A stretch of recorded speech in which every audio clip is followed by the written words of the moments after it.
तो चलिए बात करते हैं एक लेंस के मैग्निफिकेशन पे।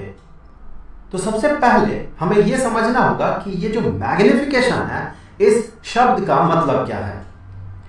मैग्निफिकेशन आया है मैग्नीफाई से, अर्थात बड़ा करना। तो फिर अगर पूछा जाए कि एक लेंस का मैग्निफिकेशन कितना है, तो हम ये समझेंगे कि वो लेंस कितना बड़ा कर रहा है या बड़ा बना रहा है। किसे? इमेज को। क्योंकि लेंस क्या बनाता है? लेंस इमेज बनाता है। तो लेंस एक इमेज को कितना बड़ा बना रहा है। तो कितना बड़ा, ये तो एक रिलेटिव टर्म है। किसके रेस्पेक्ट में कितना बड़ा? एक लेंस एक ऑब्जेक्ट को इमेज में कन्वर्ट करता है। इसका मतलब अगर ये बात उठे कि एक लेंस एक इमेज को बड़ा बना रहा है, किसके रेस्पेक्ट में? वो तो इमेज बना रहा है ऑब्जेक्ट का। तो इमेज को अगर कहा जाए कि बड़ा बना रहा है, तो हम समझेंगे कि ऑब्जेक्ट के रेस्पेक्ट में वो इमेज को कितना बड़ा बना रहा है। इसके हम 4 फॉर्मूला डिराइव करेंगे। फर्स्ट पार्ट में 2 और सेकंड पार्ट में 2। फर्स्ट पार्ट में हम बिल्कुल बेसिक फॉर्मूला डिराइव करेंगे और सेकंड पार्ट में हम उसी इक्वेशन में फोकल लेंथ को इंक्लूड करेंगे। तो सबसे पहले आसान चीजें, यहां पर इस फिगर में एक लेंस दिख रहा है, तो हम जो भी डिराइव करेंगे ये इस कॉन्वेक्स लेंस के रेस्पेक्ट में करेंगे, जिसका कि फोकल लेंथ 3 यूनिट का है। तो यहां पर आपको कुछ पॉइंट्स दिख रहे हैं। ये है इसका सेकंड प्रिंसिपल फोकस, ये है इसका फर्स्ट प्रिंसिपल फोकस, और ये सेकंड प्रिंसिपल फोकस का दुगना डिस्टेंस है, और ये फर्स्ट प्रिंसिपल फोकस का दुगना डिस्टेंस है। एक पॉइंट सेकंड प्रिंसिपल फोकस की तरफ है, ये पॉइंट, और दूसरा फर्स्ट प्रिंसिपल फोकस की तरफ है, जिसे हम 2f1 और 2f2 कहते हैं। वही 2 पॉइंट्स हैं ये। चलिए अब कंसीडर कर लेते हैं एक ऑब्जेक्ट जिसका कि ये इमेज बनाएगा। फिर हम देखेंगे कि इमेज को ये कितना मैग्नीफाई करता है। तो चूंकि हम यहां पर ग्राफ में प्लॉट करेंगे, तो थोड़ा कॉशियसली हम आगे बढ़ेंगे। देखिए ये कंप्यूटर साइमुलेशन तो है नहीं, इसे मैं ड्रॉ कर रहा हूं, तो कुछ ह्यूमन एरर्स ऑब्वियस है। तो चलिए अब एक ऑब्जेक्ट कंसीडर करते हैं जिसका की हाइट होगा 2 यूनिट का, और वो लेंस से 5 यूनिट दूर रखा गया है, कुछ यहां पर। तो ये हो गया ऑब्जेक्ट, इसका बनेगा इमेज। तो चलिए देखते हैं कैसा इमेज बनेगा, कहां पर बनेगा। एक लाइट रे, इंसिडेंट रे, हमने प्रिंसिपल फोकस के पैरेलल ड्रॉ किया, ये इंसिडेंट रे है, और ये रिफ्रैक्ट हो जाएगा इस लेंस से, और रिफ्रैक्ट होके ये सेकंड प्रिंसिपल फोकस से पार होगा, कुछ ऐसा। और एक इंसिडेंट रे सीधे लेंस के सेंटर होते हुए आगे बढ़ जाएगा, कुछ ऐसे, और इमेज बनेगा यहां पर, कुछ ऐसा। तो चलिए अब देख लेते हैं कि ये इमेज जो इस ग्राफ के हिसाब से हमने ड्रॉ किया है, क्या ये सही जगह पे है। तो इसके लिए हम लेंस इक्वेशन यूज करेंगे, जो कि है नेगेटिव ऑफ 1/u माफ कीजिएगा, प्लस 1/v, यहां पर u ऑब्जेक्ट डिस्टेंस है और v इमेज डिस्टेंस है, that is equal to 1/f। ये है लेंस फॉर्मूला। वैसे देखिए इस टॉपिक में जो मैग्निफिकेशन का टॉपिक है, वहां हमें इसे इंक्लूड नहीं करना चाहिए, क्योंकि हम सिर्फ मैग्निफिकेशन के बारे में पढ़ रहे हैं। लेकिन चूंकि हम यहां ग्राफ में प्लॉट कर रहे हैं इसे, तो ताकि एरर न रह जाए, इसीलिए मेरा अप्रोच इतना कॉशियस है। सबसे पहले तो हम देख लेंगे यहां पर कि सही जगह पे इमेज बना है या नहीं बना है, इन रियलिटी कहां पर इमेज बनना चाहिए। सो इस इक्वेशन से अगर हम आगे बढ़ते हैं, हमें पता करना है v, सो हम कहेंगे 1/v is equal to 1/f plus 1/u।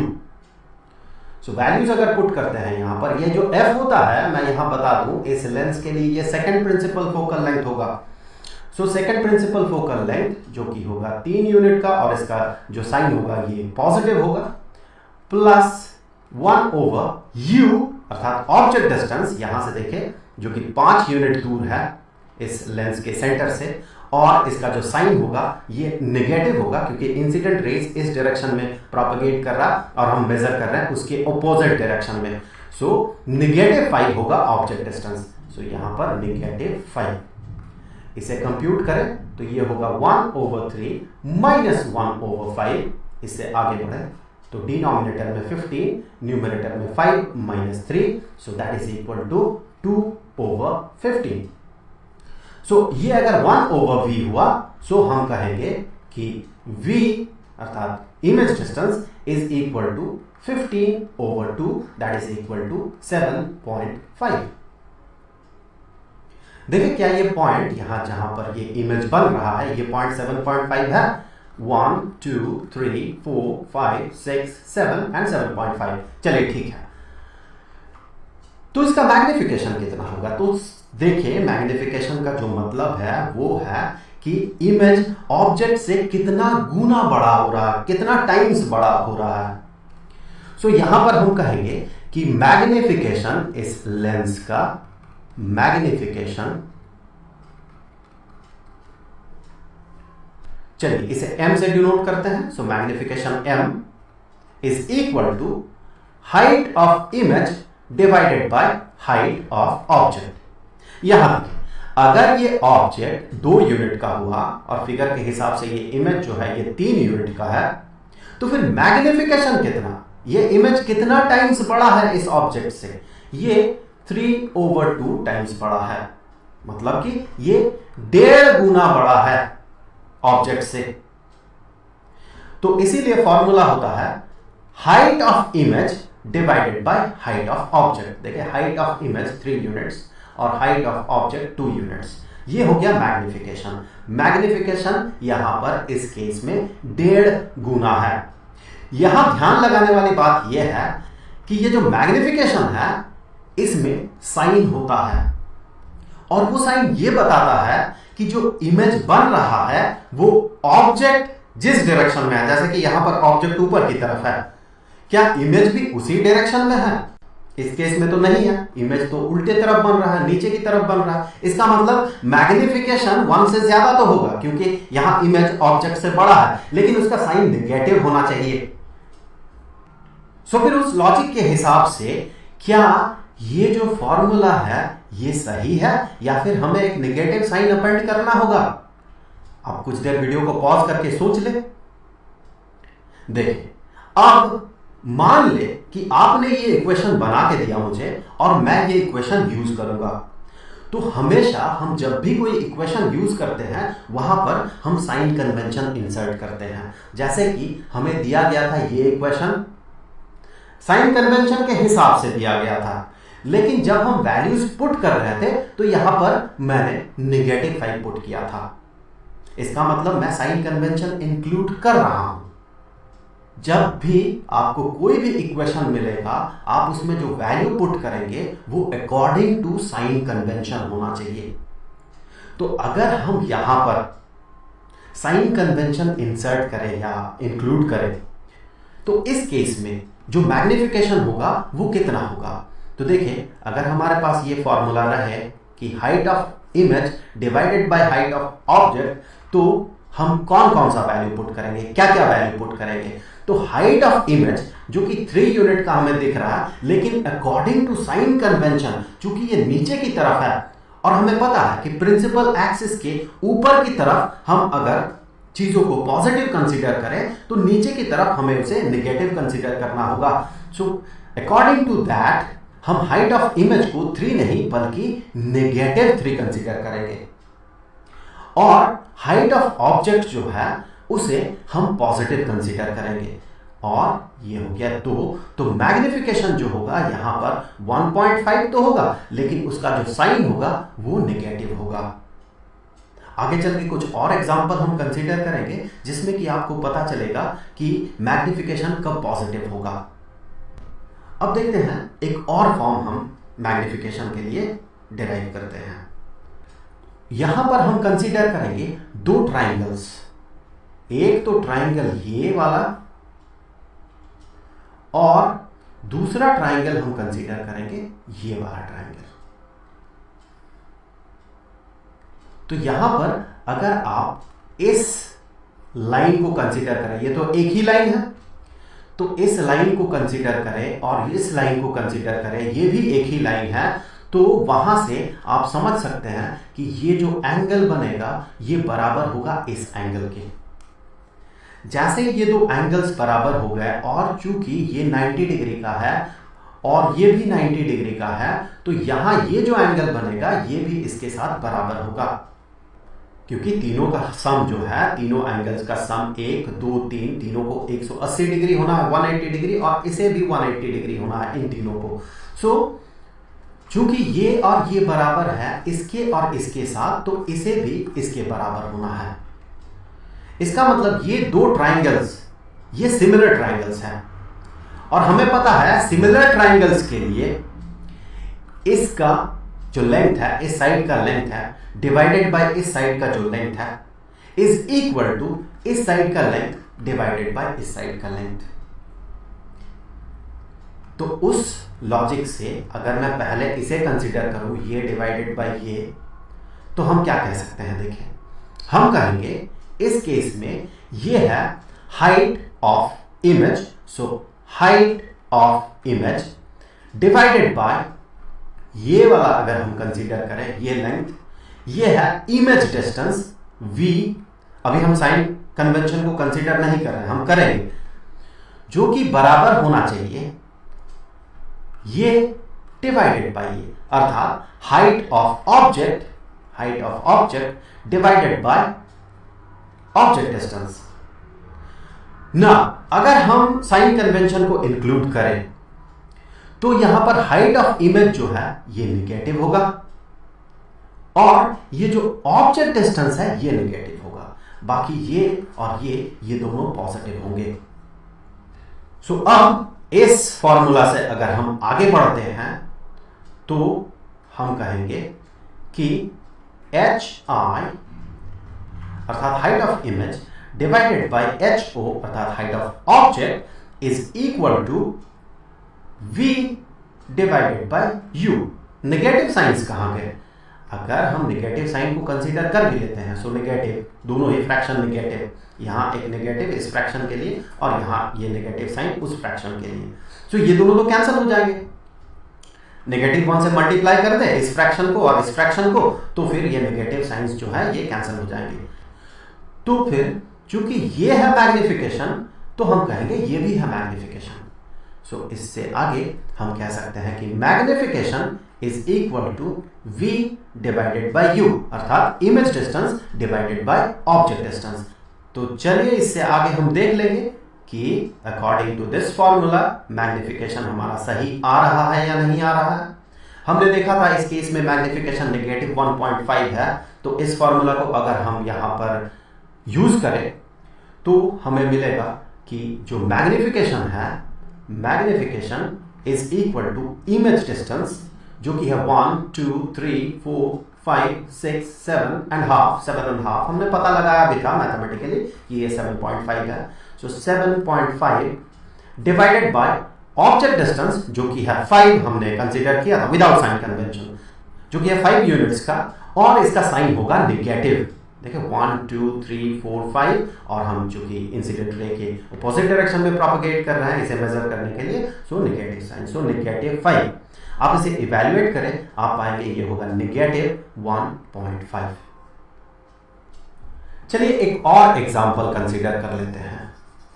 तो अब हम ऑब्जेक्ट को कंसीडर करेंगे 9 यूनिट्स दूर यहां पर, और चलिए देख लेते हैं इसके लिए इमेज कहां पर बनेगा। सो ये incident ray parallel to principal axis, और यहां कुछ ऐसे ये रिफ्रैक्ट कर जाएगा, कर गया रिफ्रैक्ट, फोकस से पार हुआ सेकंड प्रिंसिपल फोकस से, और एक दूसरा इंसिडेंट रे हम इस लेंस के सेंटर से पास करेंगे कुछ ऐसा, और इमेज जो बन रहा है, इमेज कुछ यहां पर बन रहा है। तो एक बार इस फॉर्मूले से देख लेते हैं कि हमने जो ड्रॉ किया क्या सही ड्रॉ किया या नहीं। हम कहेंगे 1/v is equal to 1/3 plus 1/u, देखिए कितना है 9 है, तो negative 9 according to sign convention, so that is equal to 1/3 minus 1/9, that is equal to denominator में 9, न्यूमरेटर में यहां 3 minus 1, so that is equal to 2/9। ये तो है 1/v, सो v क्या होगा, इससे आगे हम कह सकते हैं v is equal to 9/2 that is equal to 4.5। So ये 4.5 यूनिट का होगा। तो फिर इस फॉर्मूले के हिसाब से अगर हम मैग्निफिकेशन पता करें तो देखिए मैग्निफिकेशन कितना होगा इस केस में। So magnification is equal to image distance जो कि यहां पर है 4.5। देख लेते हो फिगर में एक बार, 1 2 3 4 और 4.5। चलिए ठीक है, 4.5 और इसका साइन होगा positive according to sign convention, divided by object distance u जो कि हमने कंसीडर किया था 9 यूनिट्स का। So negative 9 according to sign convention ये नेगेटिव होगा, that is equal to negative half. So magnification इसका आधा हुआ और ये नेगेटिव साइन ये बता रहा है कि ऑब्जेक्ट जिस डायरेक्शन में है, अगर ऑब्जेक्ट ऊपर की तरफ है तो इमेज नीचे की तरफ बनेगा, बिल्कुल बन रहा है। और ये हाफ ये बता रहा है कि ऑब्जेक्ट जितना बड़ा है इमेज उसका आधा हो जाएगा, बिल्कुल आधा हो रहा है। देखिए ये अगर 2 यूनिट का है तो ये 1 यूनिट का है। सो अगर हम ये वाला फॉर्मूला भी अप्लाई करें तो चूंकि यहां पर इसका जो हाइट है ये 1 यूनिट का है और इसका जो हाइट है ये 2 यूनिट का है, ऑब्जेक्ट का हाइट, तो मैग्निफिकेशन हम कहेंगे ये बराबर होगा हाइट ऑफ इमेज जो कि है -1 क्योंकि ये नीचे की तरफ बन रहा है प्रिंसिपल एक्सिस से, divided by height of object जो कि है 2। सो ये हो गया नेगेटिव हाफ। तो चलिए एक और एग्जांपल कंसीडर कर लेते हैं जिसमें कि हम कुछ ऐसा कंसीडर करेंगे कि जो मैग्निफिकेशन हो वो पॉजिटिव हो। यहां पर जो हम ऑब्जेक्ट कंसीडर करेंगे वो 1 यूनिट का है और उसे हमने लेंस से 2 यूनिट दूर रखा, कुछ यहां पर। अब इसका इमेज हमें पता करना है, उसके लिए एक इंसिडेंट रे कुछ ऐसे पार होगा पैरेलल टू प्रिंसिपल एक्सिस और ये लेंस में रिफ्रैक्टेड होके सेकेंड प्रिंसिपल फोकस होते हुए आगे बढ़ जाएगा। और एक लाइट रे हम यहां कंसीडर करेंगे इंसिडेंट रे जो कि लेंस के सेंटर होते हुए आगे बढ़ जाएगा, कुछ ऐसे। यहां पर देखिए जो रिफ्रैक्टेड रेज है वो डाइवर्जिंग नेचर का है, तो फिर ये रियल इमेज नहीं बनाएगा बल्कि वर्चुअल इमेज बनाएगा। तो इमेज पता करने के लिए हमें क्या करना होगा इस केस में, हमें यहां रिफ्रैक्टेड रेज को पीछे की तरफ प्रोपगेट कर देना होगा। सो जैसे ही हमने पीछे की तरफ इसे प्रोपगेट किया, इसे और इस दूसरे रिफ्रैक्टेड रे को पीछे की तरफ हमने कर दिया प्रोपगेट, तो यहां पर देखिए ये कुछ ऐसे पार हो गया और इस पॉइंट में जाके ये दोनों मीट करता है, दोनों प्रोसीडेड जो रिफ्रैक्टेड रेज है जिसे हमने पीछे की तरफ प्रोसीड किया है। तो फिर इसका इमेज जो है वो कुछ यहां पर बनेगा, कुछ यहां ऐसे बनेगा इमेज। तो देखिए जो हाइट ऑफ इमेज है वो भी पॉजिटिव है, हाइट ऑफ ऑब्जेक्ट ये भी पॉजिटिव है, तो मैग्निफिकेशन इस केस में पॉजिटिव होगा। तो एक बार देख ले कि हमने जो यहां इमेज बनाया है 6 यूनिट दूर, 1 2 3 4 5 6 यूनिट दूर, क्या ये सही है? तो इसके लिए फिर से हम वही वाला फॉर्मूला यूज करेंगे, यहां पर ये वाला formula lens equation. According to lens equation हम कह सकते हैं 1/v is equal to 1/f जो कि है 3, सो 1/3 प्लस 1/u, जबकि यहां पर u है -2, सो -2। सो ये हो गया 1/3 minus 1/2 that is equal to 1/6 और न्यूमरेटर में 2 माइनस 3। सो ये बराबर हो गया -1/6। सो ये तो 1/v है, सो हम कह सकते हैं कि v इज इक्वल टू -6। बिल्कुल, ये जो इमेज डिस्टेंस है v ये 6 यूनिट का है और इसका साइन क्या होगा? नेगेटिव होगा। तो इस केस में अगर हम मैग्निफिकेशन वाला ये फॉर्मूला यूज करें तो हम कहेंगे मैग्निफिकेशन, चलिए इस बार m डैश नाम दे देते हैं, magnification m dash is equal to image distance जो कि यहां पर है -6, -6 डिवाइडेड बाय ऑब्जेक्ट डिस्टेंस जो कि है -2, सो -2, तो मैग्निफिकेशन हो जाएगा 3। अर्थात इमेज ऑब्जेक्ट से 3 गुना बड़ा है और जिस डायरेक्शन में इमेज है उसी डायरेक्शन में ऑब्जेक्ट है, इसीलिए इसका जो साइन होगा ये पॉजिटिव होगा। सो +3 इज मैग्निफिकेशन। अब देखिए ये वाला फॉर्मूला अगर हम अप्लाई करते हैं मैग्निफिकेशन के लिए, हमने मैग्निफिकेशन को m डैश माना इस केस में, so m dash is equal to height of image, जो कि यहां पर देखिए हाइट ऑफ इमेज 3 यूनिट का है, सो +3 डिवाइडेड बाय ये 1 यूनिट का है ऑब्जेक्ट का height, so +1, so magnification is +3। अगले पार्ट में हम मैग्निफिकेशन का और 2 फॉर्मूला डिराइव करेंगे। एक फॉर्मूला होगा फोकल लेंथ और ऑब्जेक्ट डिस्टेंस के फंक्शन में, और दूसरा होगा फोकल लेंथ और इमेज डिस्टेंस के फंक्शन में।